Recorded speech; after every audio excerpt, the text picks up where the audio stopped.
Crew Pros, your single source for high-quality, affordable home services. If you are remodeling, repairing, or replacing, Crew Pros are the professionals that can do the job no matter the size. If you are thinking of remodeling your kitchen or bath, needing a new HVAC system, plumbing repairs, flooring, or a complete roof replacement, call Crew Pros. Crew Pros, proud sponsor of the Grizz 901 podcast. Memphis. Nothing but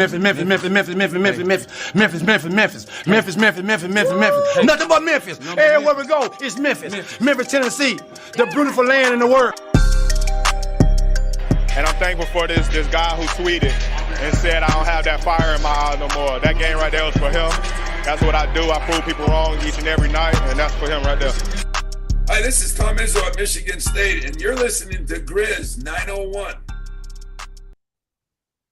What is up, Grizz Nation? We are back for another episode of Grizz 901, where we are presented by our guys, Zach Jaworski, State Farm, where they treat you like family.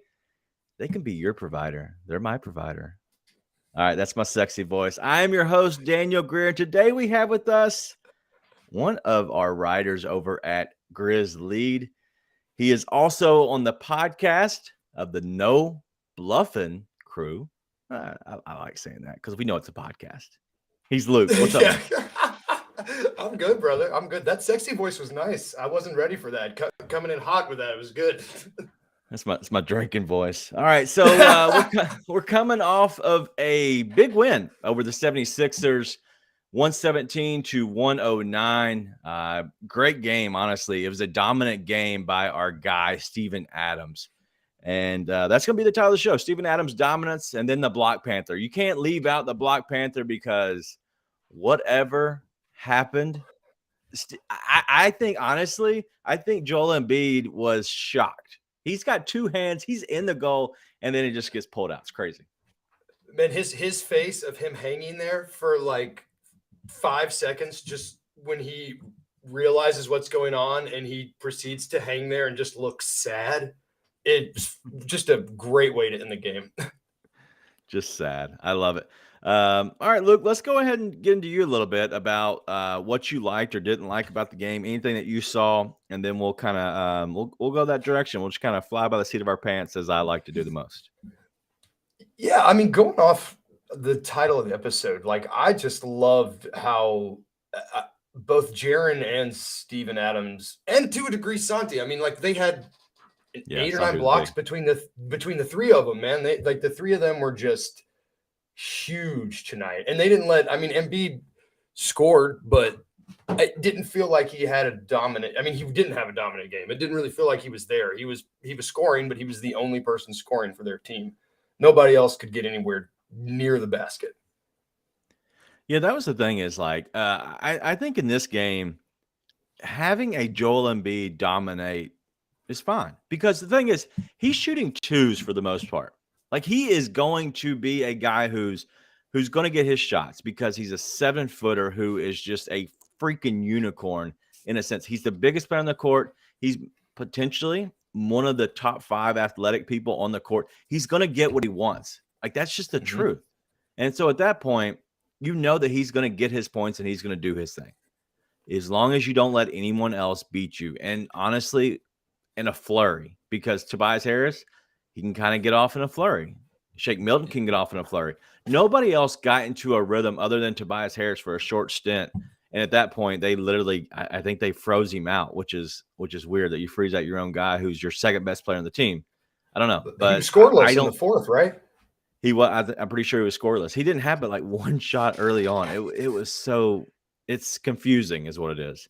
But when you have that happen, like honestly, like I don't. Like, I'm okay with him. If you want to go for 30, Joel Embiid, that's fine. He's not going to just completely flip the game on its head.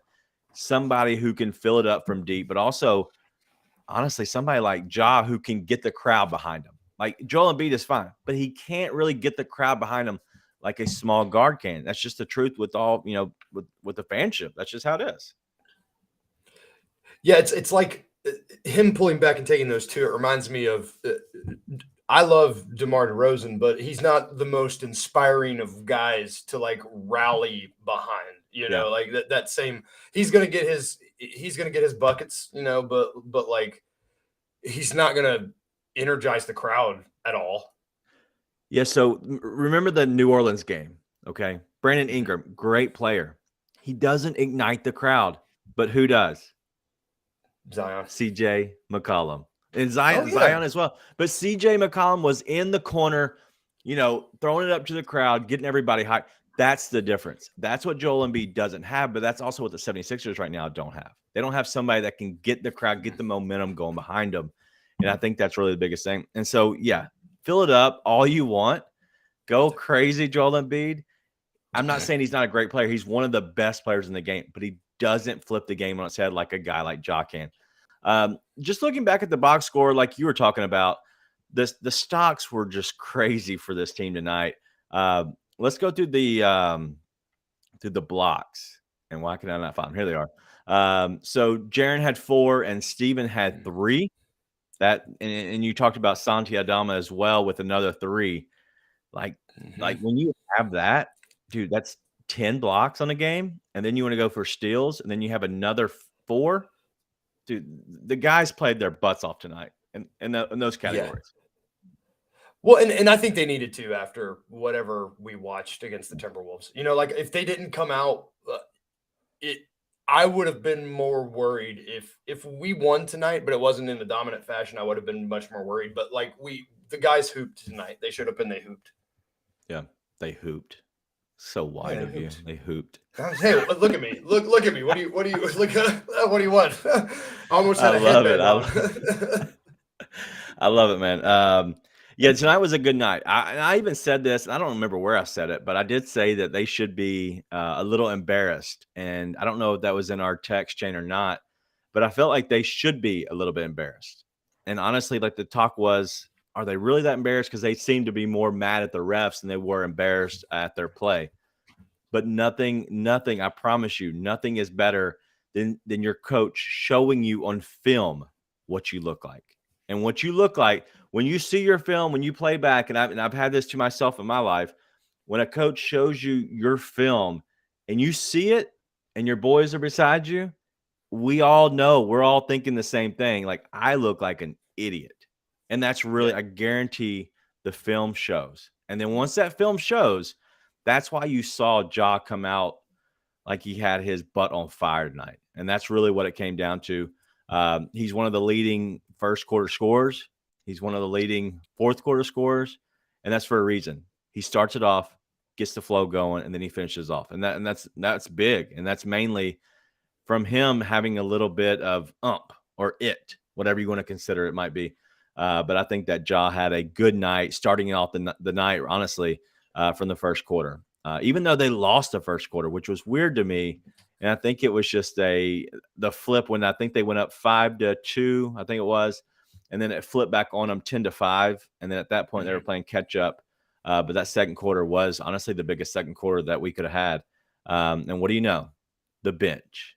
How big was the bench for you tonight? the bench, man. Like, well, and I tweeted earlier, like, Dillon leading the bench. Something about that lineup, like where I think he was the first starter that coach put with the bench, and they all showed up. Like we mentioned Santi earlier, but Roddy has been playing with, and I've been a huge LaRavia stan for a while, but the past couple games, Roddy's confidence has been there. He's making smarter plays, smarter passes. Like he had that one pass, and it's just. I don't know if he's feeding off the bench was just great all around tonight. I mean, I don't even feel it's not fair to compare our bench to their bench because their bench was just absolute trash. Yeah, a lot of their bench guys are actually starting for them right now, and that's the problem that you have with majority of an NBA season. One game out of 82, or honestly, like a 12 game deal, like a sample size that you might have, is because. A lot of it is because of injuries, and you're having a guy like D'Anthony Melton and even Shake Milton. They're both starting. This team with Maxey and this team with Harden, and then you have a D'Anthony Melton, and then you have a Shake Milton coming off the bench, is a totally different team. And that's why I did not worry about what this team was, because you're having what's his name? Korkmaz, whatever his name is. If he's Korkmaz. playing, yeah, you're in trouble. Let's just be honest. The name just says you're in trouble, let alone the way he looks like when he plays. So no, I just I thought our bench did a really good job tonight. Santi, which I saw kind of in my film study that I did, and I did more tonight than I had probably in the past, just because I want to see a little bit of what Embiid can do without a Harden, without a true number two, because Tobias Harris is a number two. But without a true number two, I want to see how he would be on offense. And then really tonight played out exactly how I thought it would, as well as the defense. They went to that zone a little bit, and they played a lot of zone when they were playing against the Hawks. So I saw that already. But what happened is when they were playing the Hawks, Trae Young can get into the paint. But what Trae Young likes to do is hit the floater. The difference is Ja can hit the floater, but what he can do is he can also hammer on your head, or he can get to the layup, and that's either hand. That's not the same as Trae. Trae wants to get to that one spot, and they knew that, and that's why they ended up. If you look at that game, the second half, they took that away a little bit more, and they were able to dominate the game and actually take and come out for a win. So that's when I was just looking at the game. There's no way that you can take that away from Ja, because if you take away his floater, he's going to get to the rim. If you take away the rim, he's going to hit the floater. And if you take away all that, guess what? Steve-O is by himself picking his boogers. He's waiting for the ball, trying to dunk. And so that's why I felt confident. If you look at our Grizzly player watch, we went 3-1 tonight again. So a little pat myself on the back. We were one rebound away from a John Conchar rebound from a sweep. Would have been a beautiful night. But it is what it is. But yeah, I just thought that the game, all in a sense, played out exactly how I thought it would. And I thought that the Grizzlies really dominated, but mainly it was Steven Adams that dominated, all the entire night, the entire game, especially what was it, that third quarter when he just kind of just went crazy, man. It was great. Embiid, it looked like Embiid just wasn't used to someone that was stronger than him. Like he seemed just like I don't know. I mean, because Steven Adams, every time they showed them on the court, like Steven Adams was just like glued to his hip, just like chugging behind him, just like jogging. And Embiid just looked so annoyed, like the entire game. And I'm not accustomed to expect that type of alpha dog mentality from Steve-O all the time. It's just like, I mean, he was slamming dunks. It's just, I'm not used to that tonight. I don't know if Embiid said something to him before the game, but like he felt like just the alpha that I'm not used to seeing from him tonight. Well, I think he knew, honestly, it's Joel Embiid. He's more of a finesse player, even though he is probably the biggest guy on the floor. He's more of a finesse player. And against a guy like Steven Adams, I think he's going to even lean to be more finesse than normal, for the simple fact that he wants to get, I guess, his shots when he wants. He wants to do what he wants, honestly, but he wants to do it out on the perimeter more than in the interior at the rim. So you can't really do that against Steve-O. And so I think he kind of was leaning towards that even more than normal. And so at that point, like, yes, you probably do get more annoyed. And Steven, just like anything else, just like a little, like a sibling, right? When they know something bothers you, what do? They just lean into it even more. I'm the oldest of six, man. Like that's so you do the story of my life. Yeah. No. Yeah. Oh, dude, you kidding? I made a living doing that growing up. Exactly. And so that's pretty much what he was doing. Is he knew that he did not want to be bullied around. He knew that he didn't want certain things done. And that's why even though Steve-O loves to get the rebound on a free throw or be down there in the free throw, and Embiid does not. Embiid leaves on their shots. He went ahead and left with him and stayed with him. And for the simple fact, he wanted to trail him because it's a mental thing.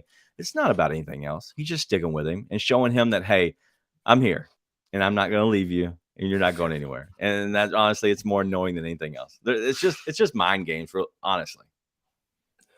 Well, and when you're really the only offensive option on your team, like I can't imagine just getting so dejected as the game goes on. I mean, Yeah. Embiid hanging from the rim at the end of the game after getting that shot blocked is just a perfect encapsulation of his game for me. Yeah. Just like a sad, dejected, good game. Well, it's just like you're so close, and you're just like, well, Yeah. that sucked. It almost went all in. right. Yeah. All right. So looking at these stats, honestly, if you look at the bench unit, they were all negatives in the plus minus, which was nice to see. And then their starters did okay. Nothing crazy. Shake Milton was minus 15. He didn't play well tonight at all, even though he had 17 points. And the Grizzlies, if you look at those 4 of the 5 outside of Dillon Brooks, it's still so crazy that he continues to have plus numbers. And whether you want to say that he deserves it or not, that's another story. I don't want to dig into why he's plus minus and why the others are not, whatever. But we're not mathematicians. Yeah, our bench, Brandon Clark, who did not play well, 14 minutes. It was still a positive 9. Roddy was 16. Tyus, who did not play well, was a positive 12. And then Santi, who did play well, was a positive 10. So 10. It's crazy to look at that. And what you see the most is that the bench is coming together more. Santi's now been on the bench unit for, I want to say, majority of the Bane, the games away that he's had, which has given him a little bit of flow with that different unit. But also you're kind of seeing more and more of them figuring out like, hey, we do need a creator, which is going to be Dillon Brooks. Dillon Brooks is kind of sliding into that creator spot. I'm curious how it works out whenever we get to having Bane back. Do we see Bane slide back into his normal role where he's being the creator for the second unit? And that way we can allow, Brooks to flow with whoever the best player is and guard them. And I think that's how it's going to go. And tonight there's no best player to guard. Who's he going to sub in and out with? Tobias Harris? No, he's just, I think tonight was just a night where they don't have an alpha outside of Embiid. Yeah, and they have to the plus and minus, like the lineups with Bane leading the bench unit. Those were out of this world. Like that's what they're going to have to do when he's back. I mean, although the like consecutive games that Brooks has had with assists have been really, really nice to see, and like him, creating more for this bench unit has been fun. But I just think Bane's better at all of it. Yeah, you need more. You need somebody that can be more offensive minded, but also somebody who you can lean on to a little bit. And we trust that the shots he takes compared to Dillon. Even though Dillon's played with them himself lately, I'll give him his flowers as of now. But I will take them back once he gets paid, because that'll be a sad day, unfortunately. So don't take it against Dillon to get his money. I just want it to be 15 or less. If it's more than 15, I'll be a little upset. Same. All right. So anything else you have on this game? I don't want to spend too much time. The Grizzlies were, they're now 13-9 coming out of that game. And they're about to head out to Portland for a one game stand just to come back home again. And so a little back and forth, which is probably has to be annoying for the guys. But anything else that you saw on that game? It was I was pleased with.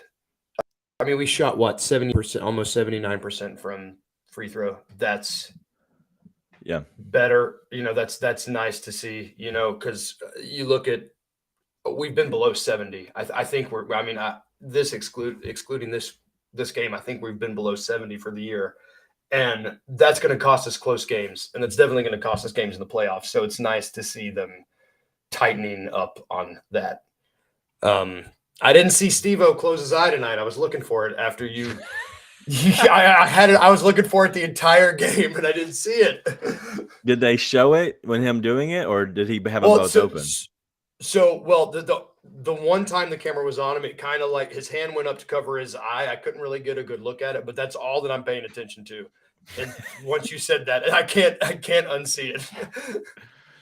And he does. He closes one eye, and I don't know if that's what he's going to do from here on out, but I know that's what he went to. That's why he's shooting 50% right now. Like, I don't care what he does. It's working. He can use his left hand for all I care. I don't care what he does, as long as he can close both eyes. Yep. All right, so yeah, nothing crazy on this game. Just one game against a team that I expect us to win against. Had a good night overall.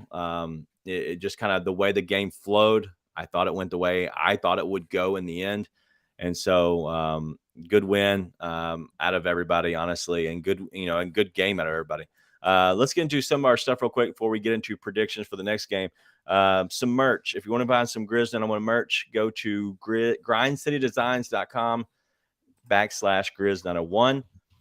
Go check it out. I don't have one. All I have is all my homies hate Dan Dockich. So if you're a college fan, you probably hate Dan Dockich too because he sucks. Our Grizzly player watch went 3-1 tonight. We're now 49-32 on the season, putting that up about an hour or two for the game. So make sure you go check it out. If you enjoy betting, just go ahead and hit that up. But we're doing 4 players a night on each game. And so it's been pretty good. 49-32 is not a bad record. I'll take it. And then our presenting sponsor, Zach Jaworski State Farm. He is my provider. He can be your provider. I actually talked to him this week or last week, I guess. Just kind of checking up on everything. But yeah, if you have any kind of needs at all, whether it be, automobile, medical, insurance, house, mortgage, whatever you have, go give him a call. I promise you he's a good guy. Their team is really good. So they might be able to save you money. It's worth a phone call at least. So go give him a call, 901-459-4227 at ZachInsuranceMemphis.com, ZACH, ZachInsuranceMemphis.com. That's Zach Jaworski State Farm. All right. Let's get to some game predictions real quick. What we do is we have 2 games that are coming up. Okay. It's a back-to-back. A little tricky, right? So the first game is going to be the Pistons on the road, but then they have to come back home. So they play the Pistons at 5, okay, on Sunday. Mm-hmm. Hop back on the jet, get back home, and play the Heat on Monday at 7. Okay. Give me your overall thoughts on this. First, besides the schedule. The scheduling is stupid. Give me your overall thoughts. Very stupid. Very stupid. Is Jimmy back? That I don't know. I know he's been out. I know that he's been rumored to come back. I just don't know if he is. I honestly, I've not looked that far. I haven't looked farther than the 76ers. One game at a time, Bill Belichick. Sorry. I feel so barring a like a sequel of game from last night, I feel pretty confident about I feel pretty confident about that Pistons game, but I don't want I feel like we can rest some guys and still win both those games because Miami is not playing good ball right now. Yeah, well, funny you say that. Is Jimmy Butler is back. Oh yeah, so in that case he returned tonight, went off for 25 points and 15 rebounds, which is a big night. And they beat in overtime. They beat the Celtics, and so they played tonight. I don't know if you know what their next game is. Oh, it's the Grizzlies. Yeah, that's cool. So they have a couple of days off. So they get a couple of days off. Yeah, so he just came back. They're going to have a couple of days off for sure, and then I would imagine he's going to play again. And so the next game is us. Yeah, it'd be nice. So I'm curious exactly what the Grizzlies do. I would imagine they're going to play everybody. I don't expect Zaire to be back yet. He just started working on his 5-on-5. They said Bane's going to be looked at in about a week. Again, I think if they wanted to have Bane play, I think he could. But I think being a little bit more careful is probably the smartest thing to do, especially with a guy like Desmond. But I think that we're not going to have any extra help with these 2 games. So would you be happy with a split? Yes. Just barring, who cares which one you lose? A split you're okay with? I'm okay with a split. I think with that sort of awful scheduling, with that awful kind of hand that we were dealt with scheduling, if you can win one of those games, I'm not like what. That's almost 2 in 24 hours, or what is that? 26 hours? Yeah, it's like 26 hours. But you Like got to that's think like that's actually it's less because your It's game's 'cause going to you're be 3 flying. hours. Yeah, 2-3 hours. So, and then you have the flight. So yeah, I would expect them to be a little tired. But I don't know if you sit anybody against the Heat at a home game. That's a big game It's for the you. fact that it's home. Yeah. And we're 7-3 at home or 8-3 at home. Is that I don't know that exactly off the top of my head. we're By the way, 8-2 at home. 8-2 at home. By the way, we have Yeah. some of our guys in the chat. Black Lives Matter always. Dude, he is our best chatter. But we have some new people that have not seen before. And that is Rebecca Jackson. Welcome. Chris and Nate. Nate's been in the wrong app the whole night, and so he's just now joining us here in this chat. That's Nate for you. He's our other co-host. Yeah, 8-2 at home. I'm curious. I don't think that they'll sit Ja or anybody else against the Pistons. I don't think you can afford to lose a game like that. I think you have to play this game as is. And I think you have to go win the game in Detroit before you think about possibly sitting somebody. But at that point, why are we sitting somebody? Especially this early in the season. We're about to get some help back. And so I don't know why in the world we would decide to sit somebody now. So do you think they sit anybody at all? No. Okay. With the West being, I mean, God, the West is so it's a dogfight. I mean, I think I read the Lakers are 3 games back from the 4 seed now. Like it's just so close. I just don't think we can. Why would we take our foot off the gas if we don't need to? No, I agree completely, and especially if everybody's healthy for the most part. I don't know why you would. So, just breaking it down. Looking at the Pistons, I think that is definitely a winnable game. I would imagine. Let's see, you have a 3-point swing for home. Grizzlies should win by 4. So I guess that game's probably going to be. We'll say the line's probably going to be at 6.5. I'd imagine. I got really close with the. I said 4.5, and I think it was 5 for the 5 or 5.5 for the game tonight. So I would say 6.5 on the road against the Pistons. That's probably a good line. I think they're going to be picked to win, honestly, and I think that I bet the Grizzlies are. I bet it's a pick 'em. I bet Grizzlies could be favored by 1 at home against the Heat. Like I really do think that, which is nuts though. Just because they're 8-2 at home, they play well. Yeah, and they have Dillon, who's projected to be one of the. He's right now statistically one of the best defenders in the league. So let's end this because I think we're split. If we get a split against the Pistons and the Heat, no matter who you win and no matter who you lose against, I think everybody's happy for the most part. Outside of maybe Ja missing 17 more free throws and pissing everybody else off and pissing myself off. I think that we feel comfortable. And unfortunately, Chris, you're gonna have Steve-O wrap up Bam. Put Bam in a hot pocket, buddy. He's not gonna do anything that night. Put him in the hot pocket sleeve. I think that's what Steve-O does. He's gonna get all these players. He starts putting them in the hot pocket sleeves. And so they just they're warm inside and they feel good, but they ain't doing nothing. They ain't doing nothing. All right, I love it. I love it, and I want a hot pocket now. It's great. Well, when you're growing up poor, all you eat is bagel bites and hot pockets. That's all I had. I got to eat half a hot pocket. It was great. All right, let's talk about 2 of our guys real quick. Then we're going to end this. I don't want to be here too long. I do want to talk about Jaren, but also Dillon. So let's start with Dillon first because Dillon is obviously. Are you wearing his jersey right now? No. This is Jaren. Trips? All right. Good. We'll end on Trip. I got Dillon. Dillon's dirty. You're a big Dillon fan. Okay.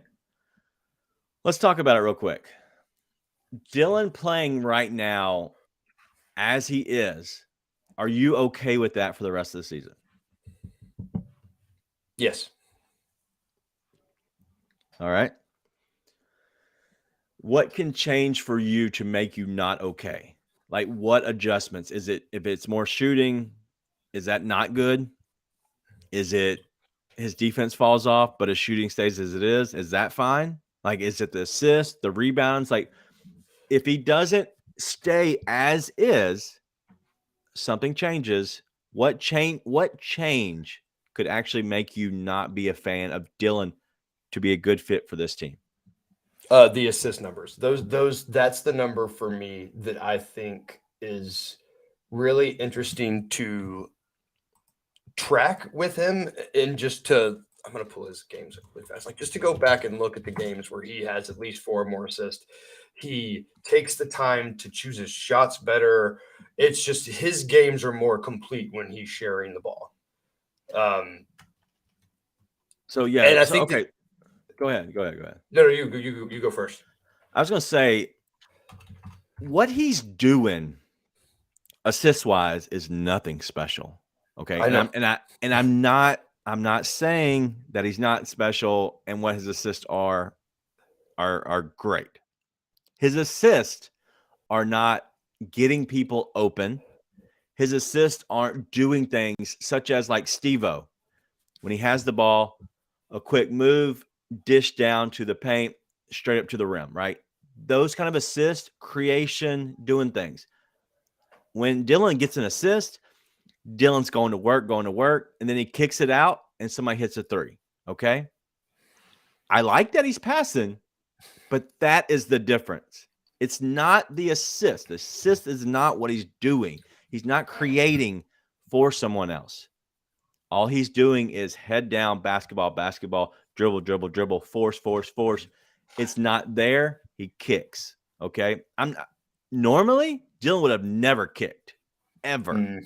So the fact that he's kicking, I do like, but he is not doing the assist what a normal person is doing the assist. So I don't want to say it's not the assist because it is the assist, but the reason it's the assist is because he's actually understanding this isn't a good shot I'm about to take or a good play. I'm kicking it out because it's the right play to do. And if it's that type of basketball, I'm okay with it. If he is linked them together in his head, I am here. Maybe I'm just projecting that he's connected the two, because it's like you said, if he is realizing the shot's not there and kicking it out, that's what I want to see every single time. But if he stops kicking it out and in turn just starts throwing every single thing up without looking and not giving a crap, I don't move on. Because that's the Dillon that has lost his playoff series, and that's the Dillon that has tanked our season before. I think the magic number's around probably 14 shots. I haven't even looked at what he shot tonight. Where are we on the final right here? All right, final book. He took what's his name? 16 shots. Okay. Without Bane, I'm fine with 16. But when they come back, 12 to 14 is where I wanted to live. And honestly, Ja took 28 shots and he had 28 points. Like, if we want to point fingers, we can point that at Ja too. Okay. I'm not pointing at Dillon either. I think where he's at is fine. I just think he needs to get a little bit better quality. But honestly, sometimes the offense breaks down so bad, they throw it to Dillon because they know he'll just go to work and figure something out. And yes, most of the time it's off the wrong foot and it's ugly, but it goes in. So I don't want to hate on him too much. And he plays his butt off defensively. And I think he's more of an annoyance than he is a good defender. But hey, do what you got to do. So listen, I'm fine with what Dillon is currently right now. If he will stay in his lane, in a sense, do the hard work, the stuff that nobody else wants to do, be a little crazy, because this team needs somebody to be a little crazy. We have Smiley Jaren. That's fine. We have Smiley Ja, who thinks he's taken for granted a lot in life, and whatever, and he uses that as fuel. That's fine. We need a little crazy. We need a little Steve-O, pushing around people. We need that on this team to be good.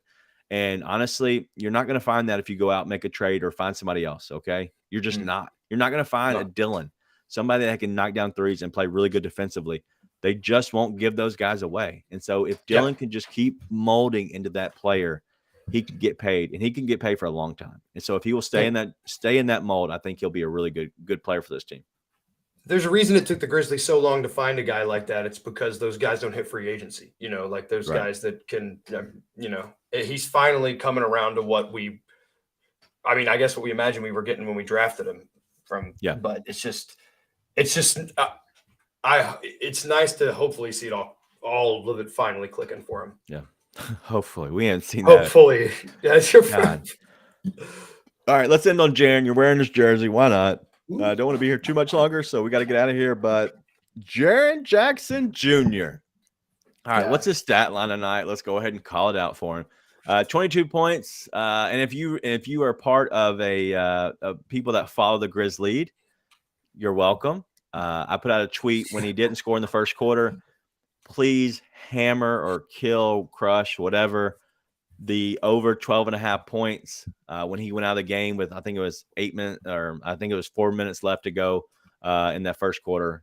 His number was down to 12.5 points. I do believe he hit it. Okay.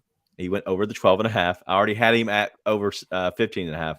And so he ended up with 22 points, 9 rebounds. What was it? 4 block shots, 1 steal. 3-pointers, 2 of 5 from 3-pointers. I hate how this reads, these books. So we get the books on the very end of the game, and the way it's out is just not your normal stuff. So sometimes I struggle with that. But the number one thing I've been cashing on every single game, thanks to Ryan, our other guy, Jaren Jackson Jr. How many assists did Jaren have tonight? Do you know without looking? Without looking, you're looking. Well, I looked, and it's like a freaking bullseye in the middle of the screen because it's a big whomping 0. It's like so right I don't know how many games it is. I can try to pull it up. I don't think it'll. It won't allow me to see his games anymore. But yeah, so it used to be like plus 180, and then it fell to like plus 160, 140, 120, and now tonight it was like plus 100 for him to have 0 assists in an entire game. 0. I know it's 6 games in a row because I've cashed every single time. He's had 6 games in a row. He's only done it twice. I'm sorry. So this is 7th game of the year. So it's So it's 5. So he had one the first game and then 5 in a row. He's not. Yeah, it's been great. So he's only cashed 1 time this year, or had 1 assist the whole year, I think. Anyway, my math is probably wrong. But I'm almost certain. Yeah, it's so bad. But Jaren, what'd you see out of him tonight that you liked the most? Just you were saying, you said it the last time we talked, he's grown into his man body. Yep. And something about my little brother, I say little, he's about to turn 21. He's 6'5" and like 210. He emasculates me in every possible way. When you get into your like man body and realize what you can do with that, you kind of just take control of whatever space you're in.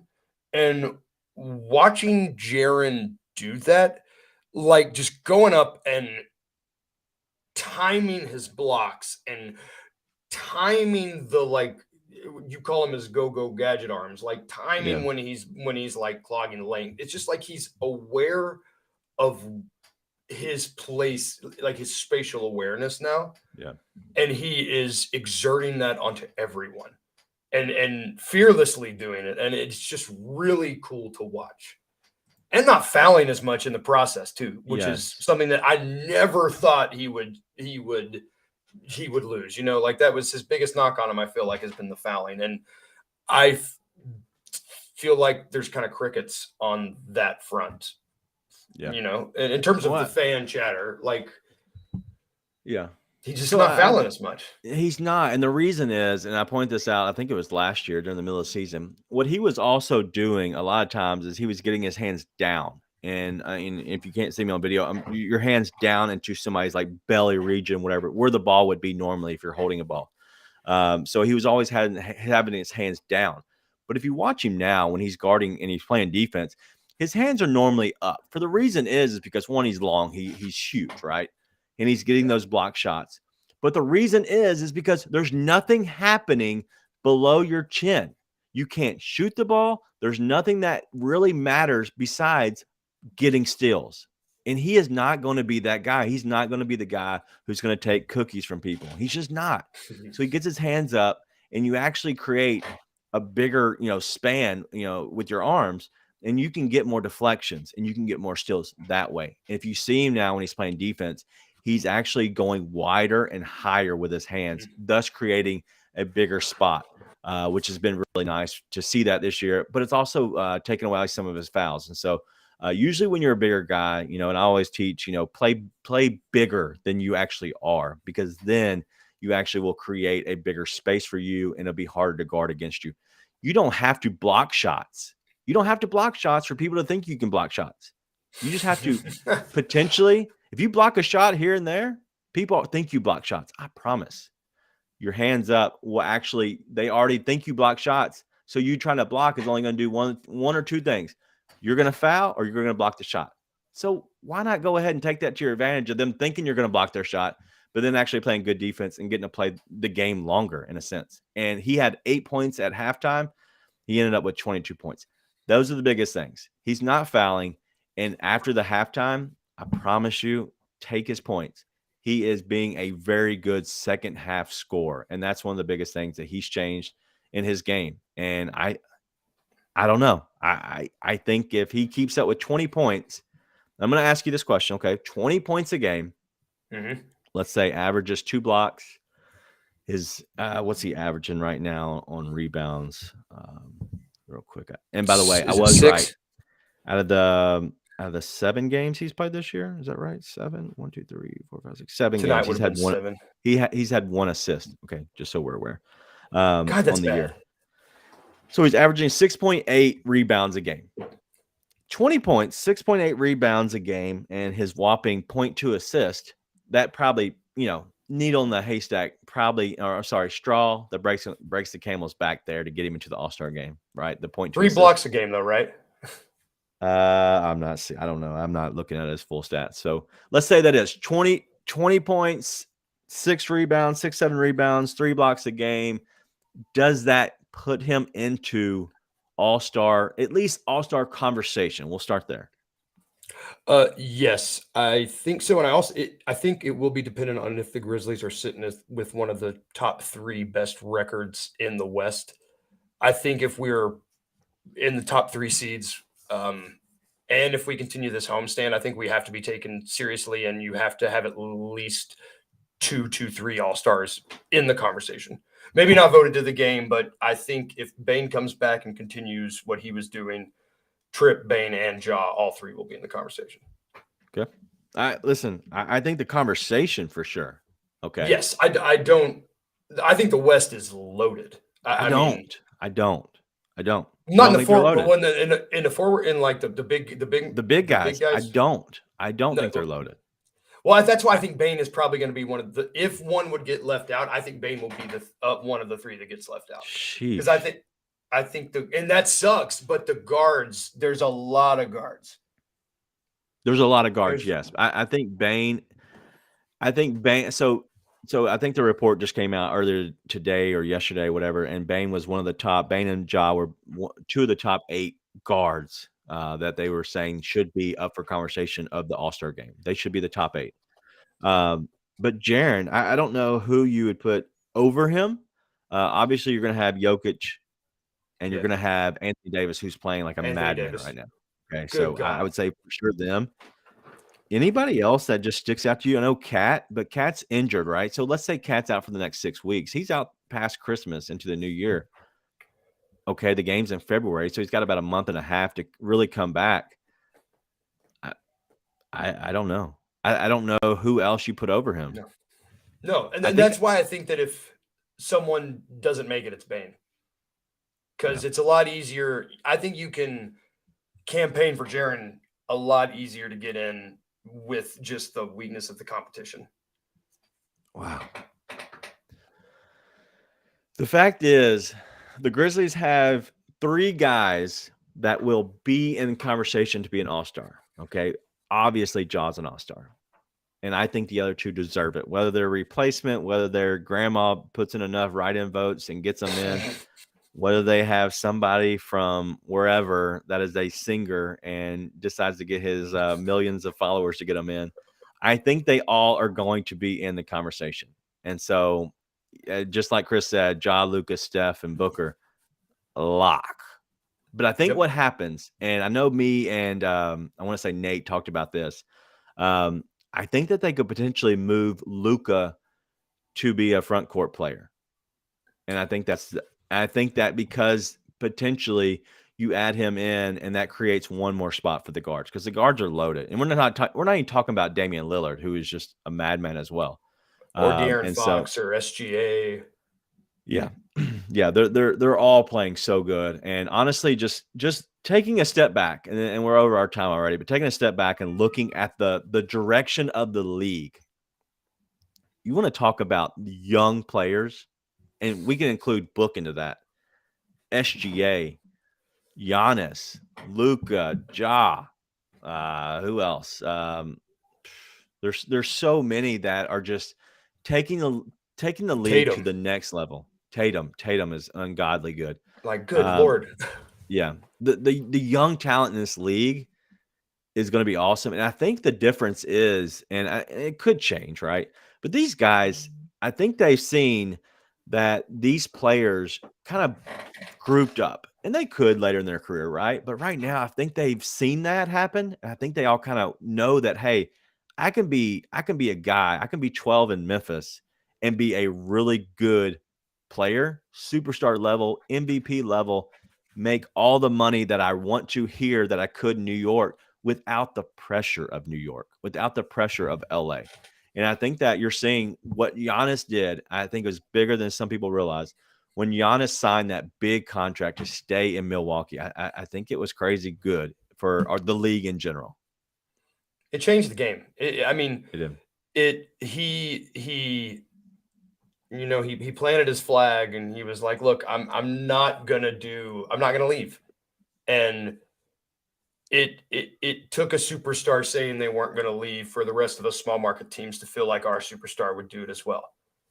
And then we've got one of the best who doesn't want to leave either. And I'm not saying that who knows what Ja would want to do if Giannis didn't sign that extension, but I think Giannis staying in Milwaukee really did a lot for small market teams everywhere. Yeah. Do they still have the skills challenge in the All-Star game? I believe they do, right? Yeah. Yeah, because the Cavs guys won it last year. Riddle me this, Batman. Riddle me this. Dunk contest, Ja Morant. Oh, yeah. 3-point contest, Desmond Bane.